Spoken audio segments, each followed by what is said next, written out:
Infinix hot 10s মোবাইলটা বাংলাদেশে officially launch করে গেছে এবং ফোনটার দাম যথেষ্টই কম, কিন্তু এতে আমরা ফিচার স্পেসিফিকেশন কিন্তু বেশ ভালো ভালো পাচ্ছি।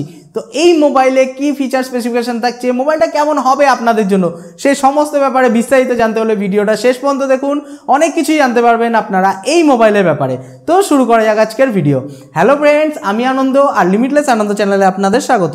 যারা এই চ্যানেলের নিয়মিত দর্শক এখনো পর্যন্ত এই চ্যানেলটাকে সাবস্ক্রাইব করেননি, নিচে দেখুন রেড কালার একটা সাবস্ক্রাইব বাটন আছে, ওখানে ক্লিক করে চ্যানেলটাকে সাবস্ক্রাইব করুন আর পাশে থাকুন, কারণ আপনাদের প্রত্যেকটা সাবস্ক্রাইব, প্রত্যেকটা লাইক, প্রত্যেকটা কমেন্ট আমাকে যথেষ্ট ইন্সপায়ার করে নতুন একটা ভিডিও আপনাদের সামনে আনার ক্ষেত্রে। তো আমরা জেনে নিই এই মোবাইলে আমরা কি কি পাচ্ছি। তো এই মোবাইলে আমরা পেয়ে যাচ্ছি 6.82 ইঞ্চি HD+ water drop notch display, মানে আমরা এই ফোনে কিন্তু বেশ বড় সাইজের ডিসপ্লে পাচ্ছি। এবং এই ফোনে যে ডিসপ্লেটা থাকছে তার স্ক্রিনের রিফ্রেশ রেট থাকছে 90 হার্জ এবং এতে আমরা 180 হার্জ টাচ স্যাম্পলিং রেট পেয়ে যাচ্ছি, মানে গেম খেলার সময় কিন্তু আমাদের টাচ রেসপন্সটা যথেষ্টই ভালো পাবো। এবং আমরা এই ফোনটা যখন ইউজ করব, গেম খেলবো, সেই টাইমে স্ক্রিন রিফ্রেশ রেট বেশি হওয়ার জন্য এই ফোনটা কিন্তু যথেষ্ট ব্যবহারের জন্য উপযোগী ফোন একটা হবে এবং বেশ ভালো লাগবে ব্যবহার করতে। আমরা যদি এবার ফোনের কালারের দিকে চলে আসি, এই মোবাইলটি আপাতত বাংলাদেশে অফিসিয়ালি 4টে কালার ভেরিয়েশনে লঞ্চ করেছে: Morandi green, 7 degree purple, heart of ocean এবং 95 ডিগ্রি ব্ল্যাক। এই মোবাইলে আমরা পেয়ে যাচ্ছি Android 11 operating system, XOS 7.6 user ইন্টারফেসের সাথে। এই মোবাইলের থিকনেস হচ্ছে 9.2 মিলিমিটার।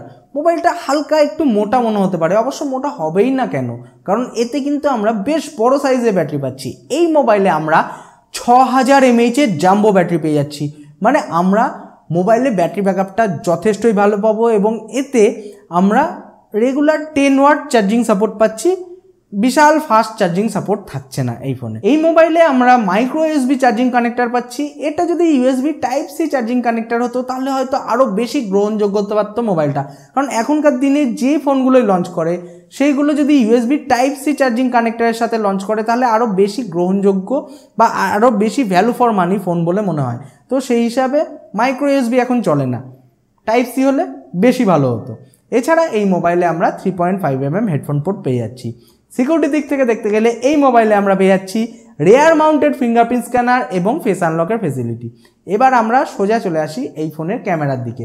এই ফোনের রেয়ার সাইডে আমরা পেয়ে যাচ্ছি 48 মেগাপিক্সেলের ট্রিপল ক্যামেরা। প্রাইমারি যে ক্যামেরাটা থাকছে সেটা 48 মেগাপিক্সেলের, এরপরে আমরা একটা 2 মেগাপিক্সেলের লেন্স পাচ্ছি, তারপরে থাকছে একটা AI লেন্স। এবং এই মোবাইলের ফ্রন্টে আমরা পেয়ে যাচ্ছি 8 মেগাপিক্সেলের সেলফি ক্যামেরা। তো অল ওভার এই ফোনে আমরা ক্যামেরাটা মোটামুটি ঠিকঠাক পাচ্ছি। এই ফোনে রেয়ার ক্যামেরার মাধ্যমে ফুল এইচডিতে ভিডিও শ্যুট করা যাবে 30 ফ্রেম পার সেকেন্ডে। আমরা তো সব কিছু জানলাম ফোনটার ব্যাপারে, এবার জেনে নিই ফোনটার পারফরমেন্স কীরকম, মানে এতে আমরা প্রসেসর কী পাচ্ছি। তো এই মোবাইলে আমরা পেয়ে যাচ্ছি মিডিয়াটেক হিলিও G85 প্রসেসর। এটা একটা 12nm অক্টাকোর প্রসেসর, যার ম্যাক্সিমাম ক্লক স্পিড হচ্ছে 2 GHz। মানে এই ফোনে আমরা যে চিপসেটটা পাচ্ছি সেটা যেহেতু মিড রেঞ্জের একটা গেমিং চিপসেট, তাই এই ফোনে আমরা বেশ ভালো গেম খেলতে পারবো, মাল্টিটাস্কিং করতে পারবো। মোটামুটি এই ফোনের পারফরমেন্সটা কিন্তু আমরা বেশ ভালো পাবো। এবং ডার্লিঙ্ক বলে একটা টেকনোলজি আছে যেটা এই ফোনে আমরা পাচ্ছি, যার ফলে কিন্তু গেমটা আরও ভালো, আরও স্মুথ প্লে হবে। এবং এই ফোনে আমরা যে চিপসেটটা পাচ্ছি সেটা যেহেতু 4G সাপোর্ট করে, তাই এই মোবাইলে কিন্তু আমরা 4G সাপোর্ট পাচ্ছি, 5G সাপোর্ট পাচ্ছি না। মোবাইলটি আপাতত বাংলাদেশে একটি স্টোরেজ এবং র্যামের ভেরিয়েন্টে লঞ্চ করেছে, 4GB RAM, 128GB internal storage. এতে আমরা dedicated micro SD card slot পেয়ে যাচ্ছি, মানে একসঙ্গে দুটো সিমের পাশাপাশি একটা মেমোরি কার্ড আমরা ইজিলি সেট করতে পারবো এই মোবাইলে।